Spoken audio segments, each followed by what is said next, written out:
जीवन में एक बार ऐसा दौर आया जब मैं बैंकरप्ट हो गया, दिवालिया हो गया। मेरी बनाई हुई कंपनी घाटे में चली गई, करोड़ों का कर्जा चढ़ गया, मेरा व्यक्तिगत बैंक बैलेंस जीरो यानी शून्य हो गया। कमाई के सब जरिए बंद थे और सरकार की तरफ से घर पर कुर्की के छापे लग गए। ये बात धीरूभाई को पता चली। बिना किसी से पूछे या जाने उन्होंने अपने छोटे बेटे और मेरे मित्र अनिल से कहा, इसका बुरा वक्त है, इसे कुछ पैसे दे दो। अनिल ने मुझे आकर ये बताया,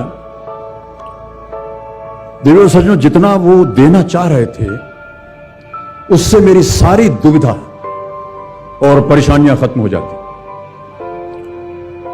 उनकी उदारता पर मैं भावुक हुआ, लेकिन मुझे लगा कि मैं उनकी उदारता को स्वीकार न कर पाऊंगा। ईश्वर की कृपा रही और कुछ संकट के दिनों के बाद समा बदला, काम मिलना शुरू हुआ और धीरे धीरे मैं अपने सारे कर्जे उतार पाया। एक शाम धीरूभाई के निवास स्थान से इवेंट पर एक दावत के अवसर पर मुझे भी आमंत्रित किया गया। तो ऊपर लॉन में एक तरफ धीरूभाई एक बड़े से मेज पर अपने कुछ मित्रों, बड़े फाइनेंशियल और कॉर्पोरेट वर्ल्ड के दुनिया के दिग्गजों के साथ बैठे बात कर रहे थे। मुझ पर नजर पड़ी तो मुझे बुलाया और कहा, यहां मेरे साथ बैठो।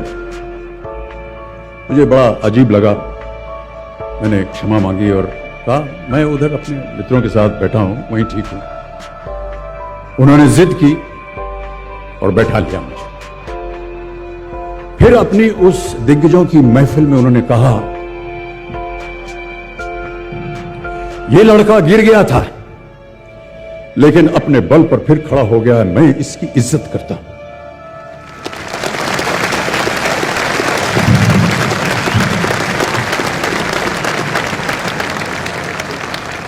उनका ये व्यवहार और उनके वो शब्द मेरे लिए उस धनराशि से हजारों गुना ज्यादा मूल्यवान थे, जितना कि वे मुझे मेरी संकट से बाहर आने के लिए देने के लिए तैयार थे। कर्मयोगी थे वो।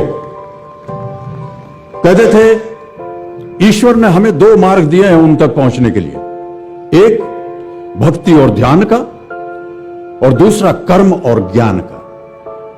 मैं दूसरे मार्ग पर चलने वाला इंसान हूं। कर्म को धर्म मानता हूं और ज्ञान को ही ईश्वर।